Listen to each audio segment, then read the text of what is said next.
ওয়া কাতিবাহু ওয়া শাহিদাইহি, যারা সুদ খায়, যারা সুদ দেয়, যারা সুদের দলিল লেখক, যারা সুদের সাক্ষী থাকে, সবার উপরে বিশ্বনবী লানত দিয়েছে। জোরে পড়েন নাউযুবিল্লাহ।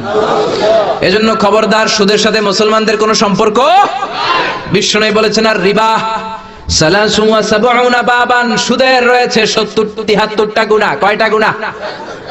আরো জোরে বলেন কয়টা?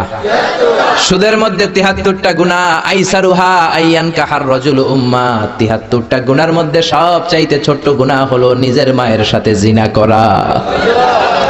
73টা গুনাহ, আর সবচেয়ে ছোট গুনাহ হচ্ছে আইয়ান কাহার রাজুল উম্মা, ব্যক্তি তার মায়ের সাথে জিনা করবে। এটা যদি সবচেয়ে ছোট গুনাহ হয়, তাহলে বড় গুনার অবস্থা কি?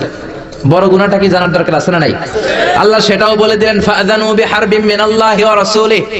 সুদের সবচেয়ে ছোট গুনাহ মায়ের সাথে জিনা করা, আর সুদের সবচেয়ে বড় গুনাহ আল্লাহর সাথে যুদ্ধ করা।